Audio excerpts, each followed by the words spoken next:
Ce programme vous est présenté par Be Proud, broadcast and events everywhere.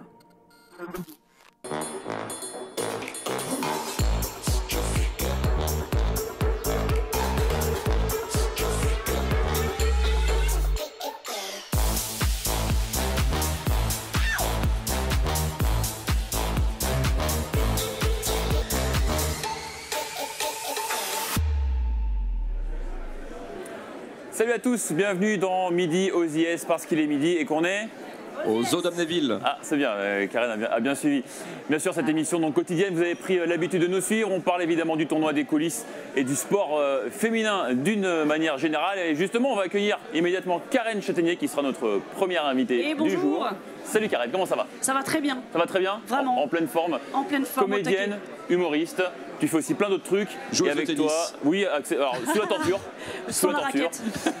C'est ça. Et on va justement parler de la place de la femme dans le sport parce que tu as animé justement ce matin une petite convention citoyenne, je crois.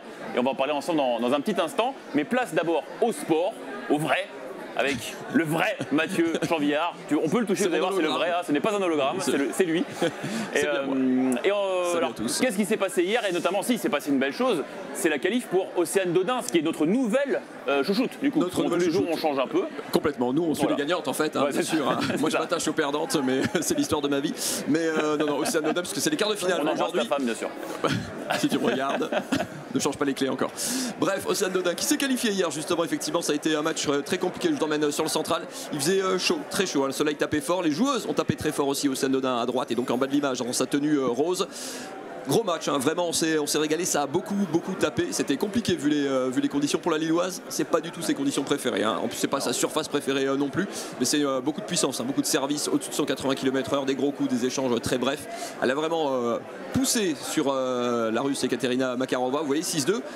Il y avait même 4-1, tout allait très bien. Et là, il s'est passé un truc qu'on ne voit pas sur les images, parce que quand la WTA, la fédération, fournit les images, on ne voit pas que Océane Dodin a fait un petit malaise, qu'elle était au bord de vomir sur le court. Elle le dit elle-même, il n'y a pas de secret. Tout le monde l'a vu, mais voilà, ça ne se montre pas sur les images. Elle a serré les dents. Elle est quand même revenue sur le court pour s'imposer 6-2, 6-1. Elle gagne donc son billet pour les quarts de finale. On la retrouvera du coup en fin d'après-midi tout à l'heure. Elle en a parlé en salle de presse, effectivement. Elle disait, je ne me voyais pas vomir au milieu du cours. Elle l'a dit comme ça. C'est mal vu. C'est mal vu. Comme un mariage. Voilà, c'est mal vu.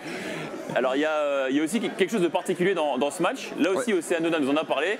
C'est la première fois qu'elle prenait, regardez ces images, que son adversaire a tout tenté en fin de match, du coup on tente le tout pour le tout quand on est mené, le petit service de la Russe en bas de l'image, à la cuillère, et voilà, comme Sébastien Ruffet le dimanche matin. Et alors elle en a fait plusieurs, et la Russe a toujours marqué le point, c'est très perturbant, Océane Dodin en parlait, c'est très perturbant pour une joueuse, là c'est sur la balle de match, c'est le seul point sur service à la cuillère que la Française a gagné, mais c'est vrai que ça perturbe beaucoup les joueuses, parce que du coup c'est une balle très courte, il faut se projeter dans le court, c'est pas du tout ce qu'on attend, et voilà, ça vous met mal dans l'échange, vous vous retrouvez haut dans le court, vous êtes débordé par l'adversaire. Les plus anciens se souviennent qu'un jeune américain, Michael Chang, avait battu l'ex numéro 1 mondial Ivan Lendl comme ça à Roland Garros une fois. Et puis on a maintenant Nick Kyrgios, l'Australien, qui est un grand spécialiste du petit service à la cuillère au dernier moment. Voilà. Ça revient à la mode. Il y a une mode. Vous êtes à la mode, Sébastien. Et on retrouvera donc Océane Dodin en quart de finale aujourd'hui. C'est le dernier match sur le central. Patrice Dominguez, vous pouvez le dire, c'est à 5h30 contre Victoria Golubic, qui, comme son nom l'indique, est suisse. Bravo, Seb. Oui, tête de série numéro 9. Pardon? Tête de série numéro 9. Absolument. Et j'ai bien suivi. On va aussi, le programme, parce qu'il y a aussi une joueuse de talent, c'est Angélique Kerber, l'allemande. Ouais, alors elle sera sur le court tout à l'heure. Celle qui est déjà sur le court, c'est le match en cours actuellement, c'est Lise Mertens, la belge. On suivra également Pliskova, la tête de série et favorite peut-être, probablement, sûrement, du tournoi strasbourgeois. Et puis Angélique Kerber, comme vous le dites, on n'en a pas beaucoup parlé parce qu'elle jouait souvent en fin d'après-midi. Elle était sur le central, certes. Les amateurs de tennis connaissent à 34 ans quand même, une vétérane entre guillemets du circuit. Elle a quasiment tout gagné, ex numéro 1 mondial. Elle a gagné 3 des 4 grands chelems. Alors c'est vrai que c'était plutôt entre 2016 et 2018, mais c'est encore très solide, même si elle a connu un début de saison compliqué. Vous la voyez sur ces images hier lors de sa qualification contre la Russe Sasnovich. Alors les Russes, pareil, hein, comme sur tous les tournois qui sont sous bannière neutre. Il n'y a pas le drapeau du coup non plus des Russes. En tout cas, Angélique Kerber qui a été poussée en 3-7. Elle a lâché un 7 quand même dans cette partie. Mais on la retrouvera sur le central strasbourgeois en milieu d'après-midi. Elle sera opposée à, je ne sais plus, à Magda Lidek, la polonaise, qui est une autre tête de série neutre habituée de Strasbourg. Grosse empoignade en perspective sur la terre battue alsacienne. Et je parlais tout à l'heure avec le speaker du cours central qui a interviewé donc Angélique Kerber à la fin de la rencontre et qui a dit vraiment à quel point elle était heureuse d'être à Strasbourg parce qu'en plus il y a une petite diaspora de supporters allemands qui ont fait le court déplacement, qui sont venus l'encourager et donc elle est ravie d'être là. C'est vrai en plus, et c'est vrai qu'elle fait elle a un début de saison d'année 2022 vraiment compliqué et pour le coup, je crois quasiment même pas gagné de match sur terre battue encore et pour le coup, là, elle est vraiment bien lancée dans sa semaine strasbourgeoise. On est impatient de voir la suite, exactement. Elle kiffe, mais comme beaucoup de joueuses d'ailleurs et comme nous aussi ici. Alors les chaleurs, on en a parlé hier au Seine-Dedin au bord du Malaise, c'est pour ça qu'aujourd'hui Bermuda, je me suis dit là. Tenue ramasseur de balles, vous êtes parfait. Je me suis dit allez. Oui c'est ça, merci de préciser quand même parce que je suis pas venu en short non plus. Voilà, j'ai fait un petit effort quand même vestimentaire. Pareil pour toi Karen. On y vient, jours, hein. Donc c'est pour ça pour en profiter. Tu animais ce matin donc une petite convention citoyenne. Le thème c'était la place de la femme dans le sport. Alors qu'est-ce qui en est ressorti? Raconte-nous un petit peu ces échanges de ce matin. Alors convention citoyenne, j'y ai participé, en fait j'ai pas animé parce que c'est vraiment du partage entre différentes personnes. Il en est ressorti qu'en fait les femmes dans le sport, les femmes ne font pas de sport en compétition moins que les hommes en tous les cas, et que pour qu'elles y aillent, il faut de l'exemple, du temps et de l'envie. Et pour générer l'envie, il faut que les femmes lâchent leur charge mentale et que des hommes qui sont présents considèrent que quand une femme est là, c'est qu'elle a lâché sa charge mentale et il faut y aller ensemble. Vive la mixité, quoi. Mais c'est vrai que c'est pas forcément quelque chose de facile à mettre en pratique parce que le sport, je pense d'une manière générale, reste très masculin, presque macho même, on peut le dire, n'hésitons pas. De dire que le sport reste très masculin, c'est une marque de sexisme ordinaire, tu vois. C'est quelque chose qu'on a dans notre tête. Je vais faire du foot, et en plus, quand parfois tu veux faire du football dans ton village et que tu es une petite fille, il faut que tu ailles 15 ou 20 km plus loin. Alors que le garçon, il aura certainement dans son village... L'offre, il y a plus d'offres. C'est ça. Disposition. Voilà, je cherchais ce mot. Tous les jours, il nous manque un mot à chaque fois. Mais c'est un tour de rôle. On peut préciser que le tennis, c'est quand même des rares sports où il y a des vraies compétitions de double mixte. Ce qui est parce que c'est un sport de bourgeois. Il a toujours été connu pour ça et un des premiers sports aux Jeux Olympiques était le tennis notamment. Parce que c'est un sport de classe sociale plus élevée à l'époque qui a perduré avec le temps. Avec une égalité des salaires à Roland-Garros pour le tennis.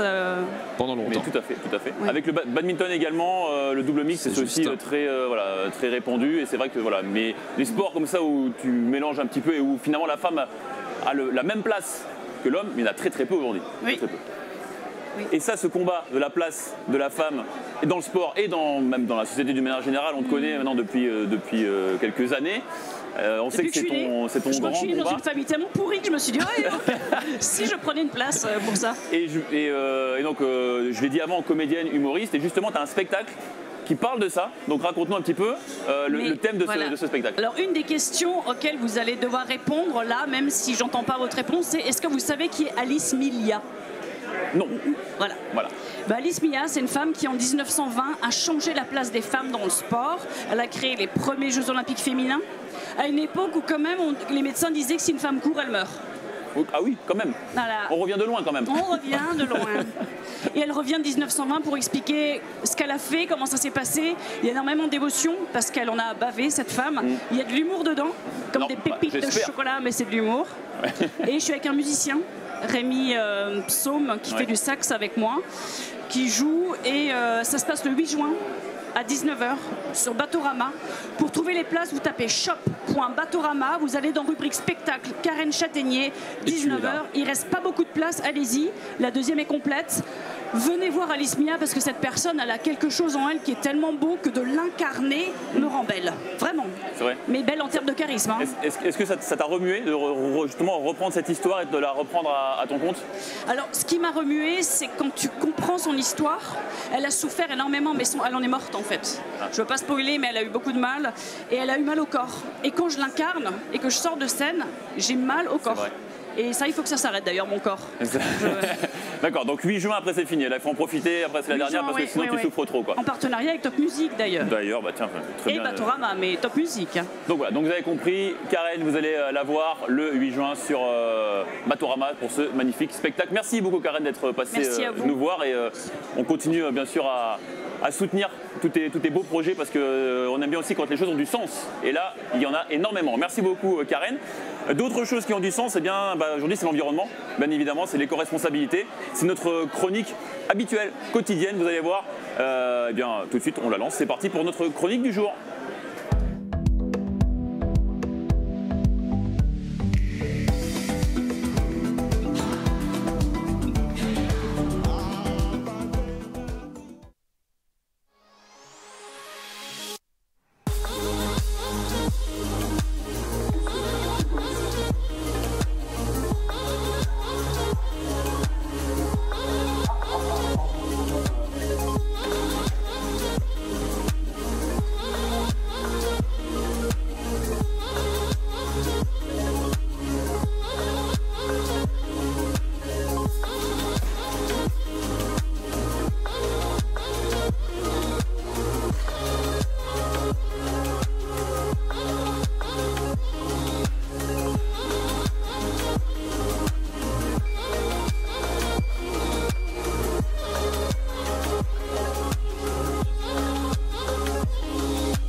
Et voilà pour le devenir de ces bouteilles plastiques qui sont triées évidemment dans les allées du tournoi, mais aussi, vous l'avez vu, par les joueuses elles-mêmes sur le court central, poubelle de tri sélectif à disposition, biodéchets, plastiques, etc. Donc voilà, vraiment on va au bout du bout dans ce tournoi pour vraiment valoriser tous les déchets. Alors, Karen a décidé de rester avec nous. Oui, voilà, elle s'est dit, moi je suis bien, je suis tranquille, je profite du moment, donc écoute. Nous, on est en toute détente depuis le début de cette semaine, donc avec plaisir, tu restes, il n'y a pas de souci. Ariane Lannoy d'AJP nous a rejoint pendant ce temps. Bienvenue Ariane. Parlez bien près du micro parce que c'est vrai qu'il y a un petit peu l'ambiance autour, on est un petit peu au milieu du VIP, donc un petit peu de brouhaha. Comment ça va? Déjà, vous arrivez là, il fait chaud, mais... Très bien, il fait chaud, on se plaint pas. Ravi d'être ici. Effectivement, il y a de l'ambiance. Ravi que Karen reste avec nous pour cette séquence. Vous connaissez aussi. toutes les deux en plus. On se connaît, donc voilà, l'Alsace est un village. Hein. C'est ça. Alors, pas de tennis pour vous, mais vous faites un autre sport? Je monte à cheval. Ah, pas mal. Oui. En ce moment, avec les conditions, c'est peut-être pas facile, si? Oh bah c'est pas facile ni quand il fait froid ni quand il fait chaud, mais quand on aime ça. Alors on a parlé cette semaine avec les joueuses notamment de leur bonheur de retrouver voilà, après 2 ans de Covid des conditions un peu normales. Là vous, quand vous venez à titre personnel sur le tournoi, comme ça, comment vous ressentez aussi cette différence d'atmosphère? Ah oui, complètement, à titre personnel et en tant que partenaire aussi, surtout on est ravis de pouvoir renouer avec la foule, avec le monde, avec les invités. Avec le Covid. On espère sans le Covid. Ouais. Mais ça s'embrasse en coulisses. Hein. Ouais, ça s'embrasse. J'ai pas vu beaucoup encore trop en arrivant, mais les bisous sont pas obligatoires. Mais en tous les cas, le fait d'être présent et de pouvoir inviter nos collaborateurs à venir sur le tournoi dans des conditions plus safe que les 2 dernières années, c'est un vrai plaisir. Oui. Ouais, même pour vous, au niveau d'AJP, les conditions de travail, on revient un peu à la normale? Ou oui, on revient, on fait toujours attention, on revient à la normale et comme beaucoup maintenant la normale est hybride avec des collaborateurs qui télétravaillent et qui sont sur site en alternance 2 et 3 jours par semaine. La normale est hybride, c'est pas mal, Terminator quoi. La normale est hybride. Oui, on en parlait avec l'espace H hier justement sur l'hybride. Ça c'était les voitures, mais bon. Est-ce que c'est autre chose?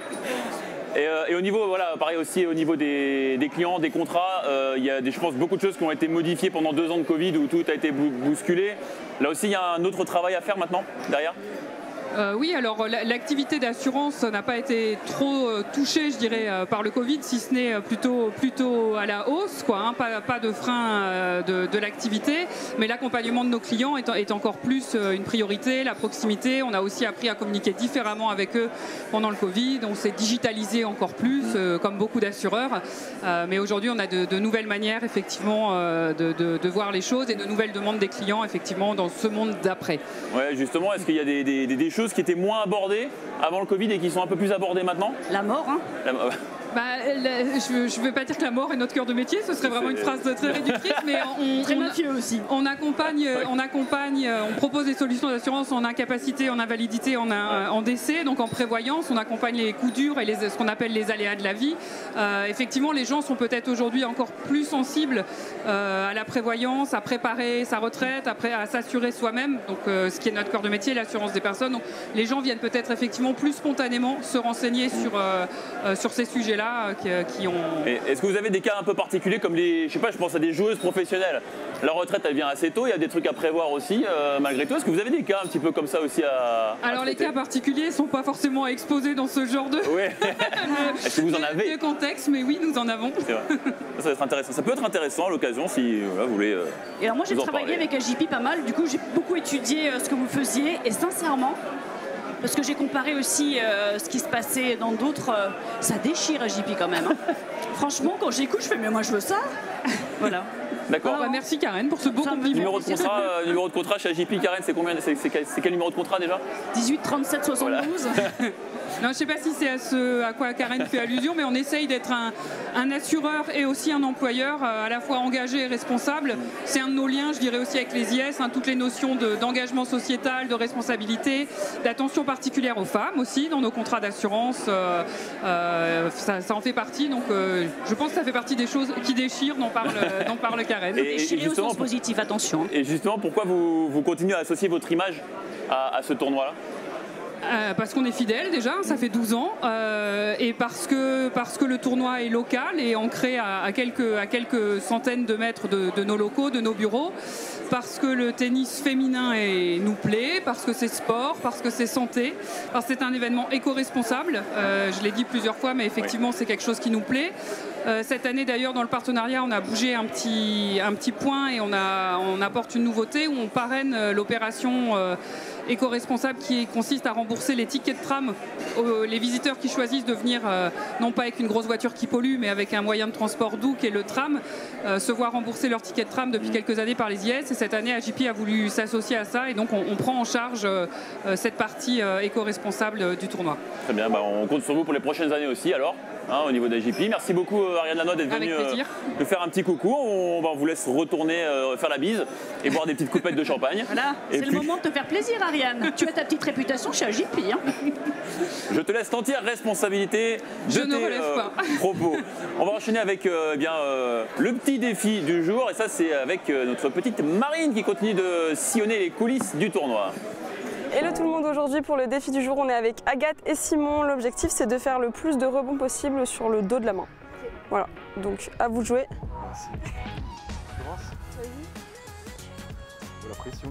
1, 2, 3, 4, 5, 6, 7, 8, 9, 10, 11, 12, 13, 14, 37. Ouais, ça va. En fait, t'as fait ça toute ta vie, non? Je fais du tennis. Ah, ok.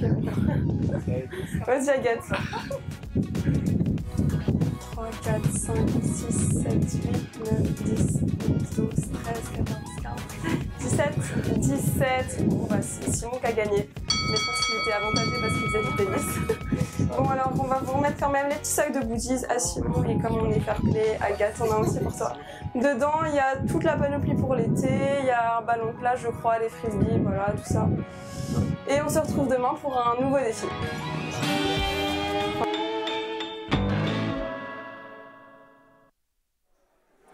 Voilà pour ces petits défis que vous retrouverez évidemment demain avec pas mal de petits goodies à récupérer auprès de Marine. À vous de la retrouver, de relever les petits défis. Alors Karen Chatanier, elle est comme les footballeurs, elle fait des prolongations de contrat à chaque fois, 1 an plus 1 an plus 1 an. Donc à chaque chronique, elle décide ou pas de rester. C'est toi qui vois, tu es ici chez toi, Karen. Ouais, voilà, je suis opportuniste quoi. Voilà, opportuniste et ça nous permet également d'accueillir ensemble Nathalie Marajo-Gutmuller qui est conseillère d'Alsace.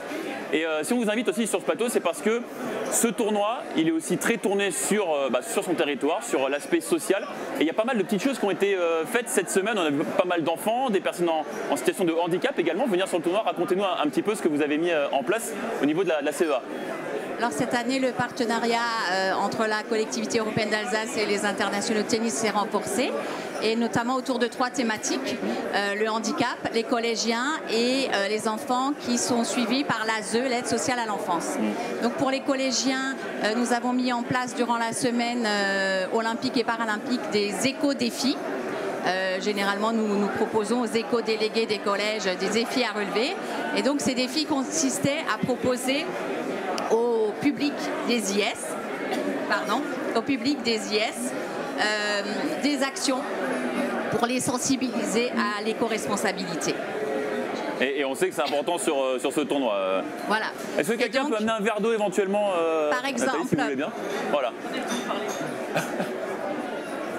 Par exemple, ils ont mené des actions, ils ont offert une recette de barres céréales sucrées pour les sportifs. Ouais. Ils ont fabriqué une éponge. Ils ont créé un quiz pour sensibiliser à la gestion des déchets, etc. Ensuite, elle a vraiment besoin d'eau. Ouais, j'ai besoin d'eau. Marine est partie justement. En ce qui concerne les familles d'accueil qui s'occupent d'enfants placés par l'action sociale de proximité, ils ont eu un accueil privilégié. Ils ont ainsi pu assister à des matchs parce que nous souhaitons vraiment que ces familles-là, ces enfants-là puissent accéder plus facilement à des manifestations sportives et culturelles. Et enfin, le handicap, ça c'est peut-être plus historique dans notre partenariat avec les IS.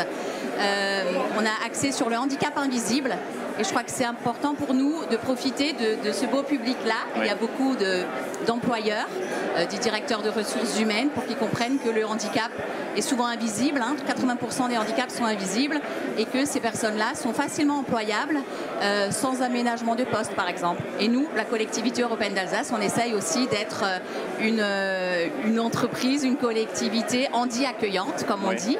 Et voilà, on essaye de donner l'exemple. Donc mardi, il y a une journée dédiée et certains de nos agents ont pu témoigner de leur accueil au sein de l'entreprise et de leur manière de travailler et qui est simple. Donc le message, c'est vraiment de dire à tout le monde, notamment aux personnes qui emploient, que c'est pas compliqué d'accueillir et d'employer une personne en situation de handicap et que souvent elle est très motivée. Elle est très motivée, oui. Parce qu'elle est particulièrement heureuse d'être à son lieu de travail et de pouvoir travailler comme tout le monde. Et donc c'est même plutôt un atout. Voilà, donc c'est quelque chose de très important et c'est un message qui me tient vraiment à cœur. Ne serait-ce qu'en termes d'inclusion, parce que c'est important qu'une personne porteuse d'un handicap, quelle qu'elle soit visible, parce qu'en soi, on est tous et toutes différentes. Et je trouve qu'elle porte une différence qui se voit ou qui ne se voit pas, mais donc en vrai on s'en fiche, ça n'efface pas une compétence. Tout à fait. Moi je dis souvent que chacun a des handicaps, moi aussi j'en ai plein. Et c'est vrai, et le handicap invisible, il y a ce côté invisible qui fait qu'il faut peut-être parfois le dire parce qu'on ne le voit pas. Et pourtant, on arrive très bien à vivre avec. Et c'est le message qu'on donne aussi aux jeunes ici. On peut faire du sport en étant en fauteuil, on peut faire du sport on a eu des démonstrations d'ailleurs. Voilà, il y a des démonstrations. Souvent, les collégiens ou les écoliers peuvent s'asseoir dans un fauteuil et expérimenter ça. Et souvent, ça ouvre leurs yeux. Je crois que le sport, c'est un bon vecteur pour véhiculer l'image du handicap, une autre image du handicap. Et je peux vous dire que ça fait aussi beaucoup de bien aux joueuses d'avoir tous ces gamins qui étaient en tribune et qui faisaient beaucoup de bruit, qui n'étaient pas habitués à être là et qui dès qu'ils pouvaient encourager, ils applaudissaient les joueuses françaises. Et on a parlé avec elles justement. Et ça leur a fait aussi beaucoup de bien d'avoir un peu cette fraîcheur, ces jeunes qui viennent. Donc voilà, tout le monde est gagnant finalement dans cette opération. Merci beaucoup Nathalie d'être venue. Allez-y, buvez un verre d'eau. Vous avez une petite libellule qui s'est posée, c'est magnifique. C'est un signe que vous portez un très beau message. La liberté, je pense. voilà. Parce que je viens directement des Vosges du Nord, là, donc je vais apporter une libellule sur mon... C'est magnifique. Merci. Merci beaucoup en tout cas. On va enchaîner avec l'anecdote du jour. Elle est racontée comme d'habitude par Christophe Schnepp, journaliste au DNA. C'est parti. Bonjour, ce jeudi aux IS, il ne reste plus que 8 joueuses en action, c'est le jour des quarts de finale. Et bien malin qui pourra dire quelle va être la joueuse qui va soulever le trophée samedi après la finale. Et la seule certitude qu'on a, c'est que la joueuse qui va gagner cette année, ce sera un nouveau visage au palmarès du tournoi. Inversement, dans l'histoire du tournoi, il y a eu des joueuses qui ont réussi à s'imposer 2 fois, voire même 3 fois. Et là, la mention spéciale, c'est pour une joueuse italienne, elle s'appelle Silvia Farinaelia et elle a réussi à gagner les IS 3 années de suite. C'était à Haute-Pierre et elle a gagné en 2001, 2002 et 2003. Et la petite curiosité, c'est qu'en fait, en tout, dans toute sa carrière professionnelle, maintenant elle est à la retraite, elle avait réussi à atteindre 10 finales du circuit WTA, mais il n'y a qu'à Strasbourg qu'elle a réussi à s'imposer 3 années de suite. On a aussi eu un autre triplé avec l'Espagnole Anabel Medina Garrigues, toujours à Haute-Pierre, et elle a réussi à gagner en 2005, 2007 et 2008. Un peu plus tôt dans l'histoire du tournoi, on a eu un doublé. Un premier, c'était l'américaine Lindsay Davenport, qui a gagné 2 fois, en 1995 et 1996. Et d'ailleurs, en 1995, c'est l'année où elle avait laissé tomber le trophée après la remise des prix. C'était un sacré moment aussi. Et plus près de nous, au Wacken cette fois-ci, en 2015 et en 2017, l'Australienne Samantha Stosur a réussi à gagner 2 fois la finale. Et une dernière chose, on a cherché et on a trouvé une joueuse qui a une statistique inverse, c'est-à-dire un peu la joueuse poissarde. Et on l'a trouvée. C'est une joueuse qui a atteint 2 fois la finale, mais qui l'a perdue. C'est la Tchèque Lucie Radeka, 2 fois, donc en 2013 et en 2009. Elle est arrivée en finale, mais elle les a perdues toutes les 2. Et voilà pour cette anecdote de Christophe des DNA, Christophe Schnepp, journaliste remarquable. On a beaucoup de journalistes remarquables en Alsace. Il faut savoir quand même mesurer la chance qu'on a entre Mathieu Chanvillard qui est avec nous en début d'émission et Christophe Schnepp. C'est quand même formidable. Autre personne formidable, Sabrina Keller. Merci. Qu'est-ce que je suis ravi et content de t'accueillir sur ce plateau avec Karen Chedenier qui prolonge son contrat. Voilà, l'image de Sanine Persic qui a prolongé de 3 ans, j'ai vu ça tout à l'heure, j'en suis ravi également, au Racing Club de Strasbourg. Et Karen continue d'être avec nous dans cette émission, très engagée donc en faveur de la place de la femme dans la société et dans le sport. Et là, forcément, avec Sabrina, on rentre en écho. Oui, on se connaît un petit peu. Puisque vous connaissez un petit peu, j'imagine. Alors, Sabrina, présidente de Femmes de Foot. Ici, on est sur un tournoi de tennis. Ouais. Et justement, qu'est-ce qu'on fait dans ces cas-là? On crée une collection. Et voilà. Une calcul solidaire pour commencer. La collaboration avec les IS. C'est vrai que c'est une super vitrine pour le sport féminin, pour toutes les valeurs que donne Denis à ce tournoi éco-responsable. Donc je me suis dit que c'était super sympa de pouvoir y contribuer à ma manière. Voilà. Donc ouais, c'est plus femme de foot, c'est femme de tennis. On a un petit peu bougé les lignes, voilà. On a un peu changé de terrain, mais je reste fondamentalement une femme de foot. Bien sûr. Là, c'est pas une association, c'est une capsule solidaire que j'ai créée pour eux, mais bien sûr qu'il y avait aussi cette envie depuis longtemps de dériver vers d'autres sports, même si, voilà. Femme de foot, c'est encore à part. Bien sûr. Et justement, là, sur cette partie là, solidaire sur la semaine, qu'est-ce qu'il y a derrière? Qu'est-ce qu'on va soutenir comme Alors, cause on a choisi en commun. Enfin, je leur ai demandé de regarder un peu dans le catalogue de ce que Femmes de foot faisait. On est allé vers une cause qui touche les femmes, le cancer du sein. Une femme sur 8 est touchée par un cancer du sein, de plus en plus jeune. Et je travaille depuis très longtemps avec le service du professeur Matelin. Et aujourd'hui, elle et d'autres, il y a des chercheurs qui travaillent sur l'impact de l'environnement, des métaux lourds, des pesticides sur la santé du sein. Et puis ce sera sur d'autres cancers, bien évidemment. Donc ici, c'est le tournoi éco-responsable, ça avait du sens. On est très heureux de faire ça, de faire cette opération. Et alors je parle beaucoup, hein. Non mais c'est très bien, on a le temps, Sabrina, il n'y a pas de souci. Tu parles beaucoup, mais alors si tu veux Karen... Le cancer du sein, j'ai vu plein de petits seins qui marchent en disant « Oh, on en a marre !» C'est vrai qu'il y en a marre. On en parlait tout à l'heure, le milieu du foot est assez masculin. Toi, tu essayes de ramener justement un côté plus féminin dans ce milieu. Là, d'être sur un événement 100% féminin, pour le coup, ça fait aussi du bien de ne pas se battre, entre guillemets, d'être... Ouais, moi je suis pour la mixité. Hein. Oui. Voilà, je suis pas pour les trucs 100%. Oui. Même si j'ai créé une tribune 100% femmes. Mais je l'ai créée dans le sens où... pas une dissonance cognitive. Non, mais parce que c'était une porte de séduction. On est à un stade où il y a peu de place. Et il y a aussi ces femmes un peu frustrées de ne pas savoir où aller quand elles arrivent dans le stade de foot et d'avoir créé cette petite passerelle. Aujourd'hui, moi j'ai plein de nanas qui sont abonnées ailleurs, qui se sont servies de femmes de foot pour pouvoir trouver leur place dans le COP ou ailleurs. Et c'est ma petite porte de séduction. Mais j'aime beaucoup l'idée qu'on soit en mixité. Voilà. Alors tu parlais là, spécifiquement du cancer du sein, tu peux nous rappeler aussi un petit peu ce que fait Femmes de foot, quel autre type d'action, voilà, pour ceux qui nous regardent et qui ne connaîtraient pas encore tout à fait. Hein. Ouais, il y en a plein qui ne connaissent pas et c'est aussi notre travail. Mais la communication, c'est à long terme, c'est tout le temps qu'il faut rabâcher les messages. Oui. Voilà, merci Sébastien, tu as tout à fait raison. Non mais c'est vrai. En fait, nos 5 ans, là, c'est 5 ans d'association, on a financé plus de 850 000 € sur le territoire depuis 5 ans, sur des projets très concrets sur toutes les générations, dans les EHPAD, dans les IME pour les enfants porteurs de handicap, dans les hôpitaux avec lesquels on travaille. Voilà, les projets, je sais pas, il y en a tellement. Il y avait les fleuves solidaires, je me rappelle. Il y avait les fleuves solidaires, on a fait ça, on a financé des séances d'équithérapie, on a... Alors moi j'ai une question, c'est ce qu'on avait déjà débattu, c'est comment tu choisis tes causes. Et en fait, de ce que tu m'expliquais, c'est que tu choisis tes causes avec ton cœur. C'est-à-dire que si tu raisonnes avec une personne, tu dis ok, on y va. Oui. Et ça, je trouve ça génial. Mais parce qu'en fait, ça demande un tel investissement personnel, émotionnel, que si en face de toi, tu as quelqu'un pour qui tu n'as pas envie de te battre, tu fais quoi? Moi, j'ai aucune obligation. Moi, j'ai l'obligation d'être sérieuse et d'aller au bout de mes projets et de le mener avec le plus de cœur possible et de chercher de l'argent pour pouvoir mener ces projets-là. Donc souvent, c'est un coup de cœur que j'ai eu où je me dis, ah bon, alors d'accord, tu lui as dit que tu allais faire. Mais comment tu vas financer ça? En montant un projet, en créant des galettes ou des fèves, avec la complicité du Racing, en créant des capsules solidaires. Donc là, je peux vous dire que toute la semaine, je tourne dans les boutiques, j'incite les gens à y aller. Parce que c'est ça mon travail, c'est d'être vraiment investi et puis je sais où ça va exactement. Voilà, je marche au cœur et c'est le plus important, je crois. Et tu le fais remarquablement bien, Sabrina. Merci beaucoup d'être passée nous voir. Merci Karen. On reste en contact évidemment, hein, comme d'habitude avec Top Music aussi. Et moi je veux bien ton t-shirt par contre. Ouais, alors il est en vente à la boutique, il faut vraiment inciter les gens. Il y a plein de trucs qu'on a fait pour les mecs aussi. Allez-y. Voilà. La boutique elle est juste devant le cours central, vous ne pouvez pas la louper, c'est impossible. Merci.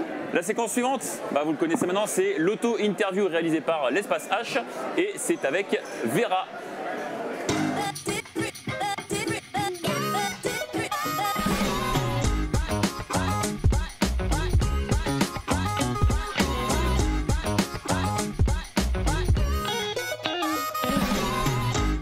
Tu t'appelles comment et tu fais quoi dans la vie? Alors je m'appelle Vera, je suis connue sous le nom de Vera Lifestyle.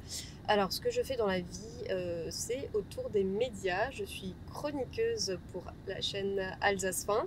Je suis également influenceuse, même si j'aime pas du tout ce terme. déjà venu aux IS? Oui, bien sûr. Chaque année. Tu joues au tennis? Alors, je jouais au tennis. Pour la petite anecdote, je donnais même des cours de tennis. Alors, prononce ce nom de joueuse. Marketa Vandrousova. On essaye. Allez, on valide. Question tac au tac. Voiture, mais pas n'importe laquelle. Une qui soit bien pour l'écologie. Alors, aujourd'hui, on va dire commander. Même si j'adore cuisiner. Maman Poucoule, ça marche. Qu'est-ce qui t'a motivé à t'inscrire à The Island? La folie. J'ai toujours rêvé d'être Robinson Crusoe, de faire ma cabane, de faire le feu, chasser, pêcher, tout ça. Le moment le plus fort de ton aventure The Island, le jour de mon anniversaire, j'ai eu, je pense, le plus beau cadeau de ma vie, c'est-à-dire un fond de spray Axe, pour ne pas le citer, vous savez, c'est le spray déodorant. Et il faut dire qu'on sent pas très très bon tout le long de l'aventure, hein. Il y a les poils qui poussent, on transpire, il fait chaud au Panama. Donc avoir un déo à ce moment-là, je peux vous dire qu'on est là, on est au max de l'ascension sociale. Tu peux nous dire quelques mots en alsacien? Alors moi j'aime bien dire « Hey, salut Bissama !» La tendance de cet été. Le pastel, du pastel, du pastel, du pastel. Dans quel film aimerais-tu vivre? Alors je sais, dans beaucoup de films dans lesquels j'aimerais pas vivre, genre Predator, genre Jurassic Park. Pas de patrouille, franchement c'est vachement bien, pas de patrouille. Ouais, c'est les rois de la débrouille. Et, enfin, ils arrivent toujours à trouver des solutions, c'est absolument fabuleux. Fais-nous ta plus belle grimace. Alors, je me suis maquillée et tout pour être super jolie. Alors, ma plus belle grimace, sans me démaquiller. Voilà. On buzz. Chante-nous ton hit du moment a cappella. Vous n'êtes pas prêts? Pas de patrouille, quand il y a une embrouille. C'est la version remixée. Et je buzz, et je buzz, et je buzz. Cette auto-interview vous a été présentée par l'Espace H. J'adore votre voiture, d'ailleurs je vais repartir avec, on m'a dit de ne pas toucher sur l'accélérateur. Ok Vera, pas de patrouille, c'est noté, on te regardera différemment la prochaine fois. Un invité, pour finir, invité exceptionnel, pour terminer cette émission, Jean Rotner, bah, quand même un petit peu, Jean Rotner quand même président de la région Grand Est, quand même, c'est pas mal quand même, c'est pas mal. Oui, de là à dire exceptionnel, non, je suis un gars comme un autre. Oui, oui, si vous aviez été ministre, peut-être, oui, effectivement, mais voilà. En tout cas, merci d'être venu. Je sais que vous avez un petit peu accéléré le rythme pour être là à l'heure avec nous, c'est gentil. Pratiquant, je me suis laissé entendre dire de tennis, passionné.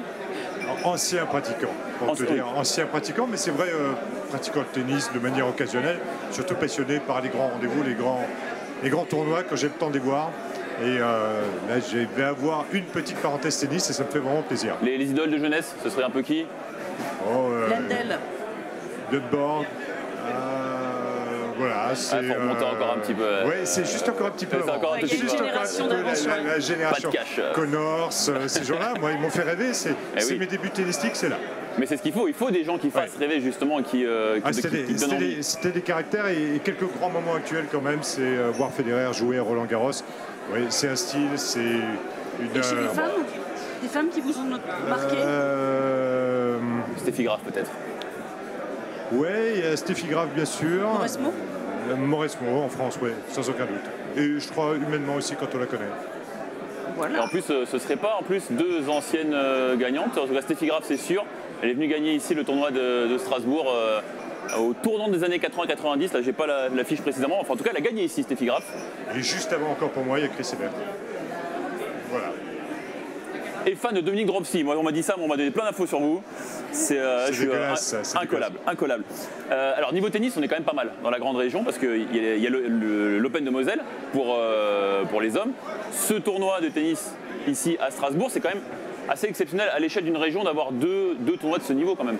Oui, et on a voulu surtout ajuster notre participation. On donnait plus aux hommes qu'aux femmes. On a rééquilibré cette année.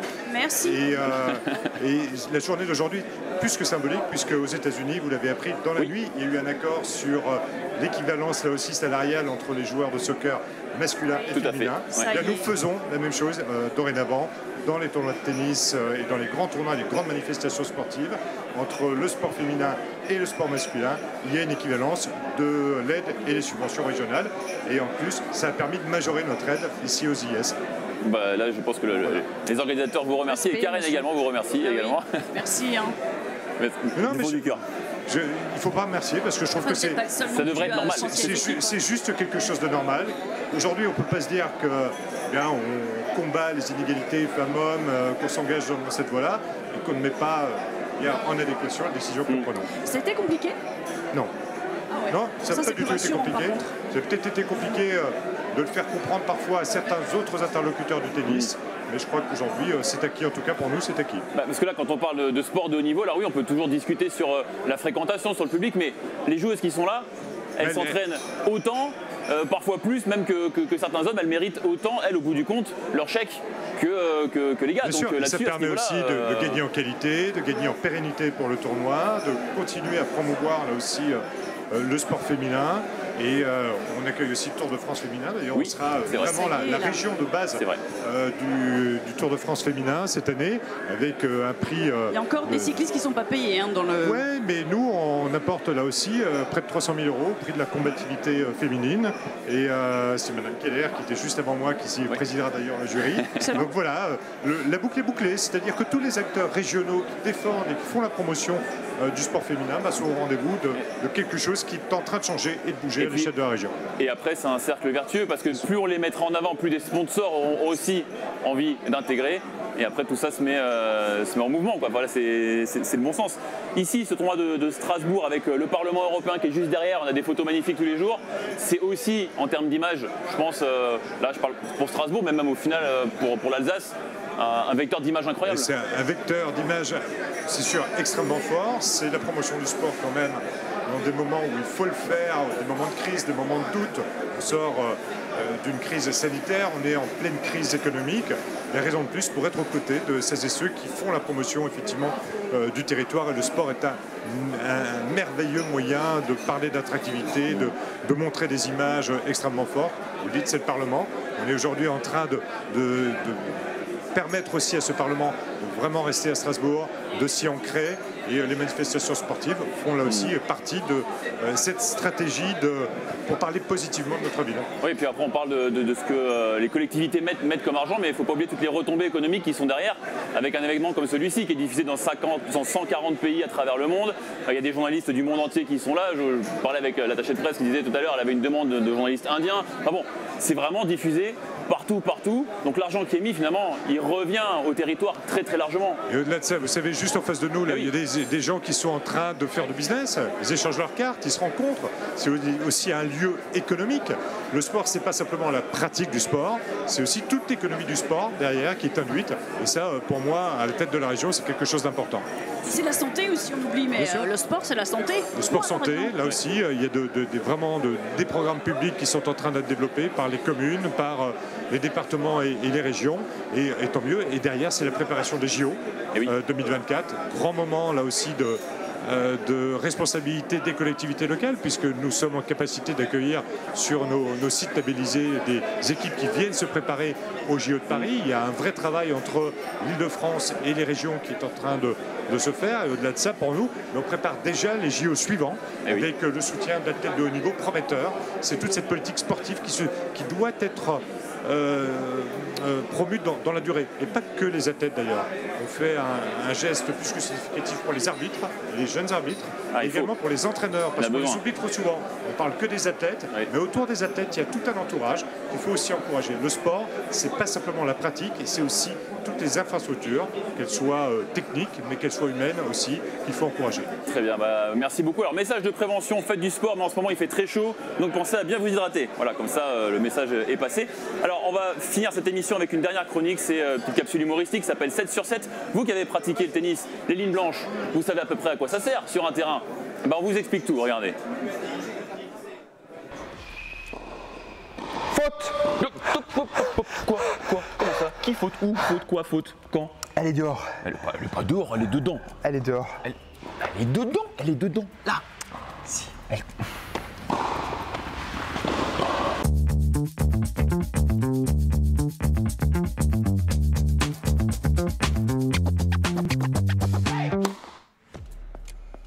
Écoute, je sais que c'est frustrant, mais la règle, c'est la règle. Si la balle touche ne serait-ce que d'un tout petit cheveu la ligne blanche, elle est bonne. Excuse-moi, mais le jour où j'ai passé mon permis de conduire, j'ai roulé sur une ligne blanche. Et l'inspecteur, il s'en fichait que la roue, elle soit un petit peu beaucoup passionnément dessus. Flûte. Et du coup, alors, le carnet de service, c'est juste pour le service? C'est ça, après tu t'en occupes plus. Ok. Voilà. Et si je veux monter au filet, alors je prends les couloirs? Pourquoi tu veux prendre le couloir pour monter au filet? Bah je sais pas, chez moi, quand je veux passer d'une pièce à l'autre, je prends le couloir. Non, et tu veux monter au filet, tu montes au filet, quoi. Voilà. Ok. Et ces traits, là, c'est quoi? Les traits. Non, bon, entre nous, hein, les lignes au tennis, c'est un petit peu surfait, non? Non, c'est pas quoi surfait. Ça disparaît, ça réapparaît, c'est un petit peu léger, non? Non, il n'y a pas de disparition, réapparition. Ce que tu dois retenir pour le service, couloir, ligne de service, ligne médiane de service. Voilà, ça c'est pour ça que tu t'en occupes plus. Bon, après, le couloir, ça c'est quand on joue en double. Oui, bon, ok. Une chose après l'autre, allons-y mollo parce que tu vas me faire un AVC. Là. Non, mais voilà, c'est ce que je dis, c'est complètement n'importe quoi. Tu regardes le basket par exemple, oui. Les lignes restent les lignes, elles vont pas changer parce que tu as servi ou parce que ta grand-mère s'appelle Louise, tu vois, la raquette, ça reste la raquette. Mais au tennis aussi, la raquette, ça reste la raquette.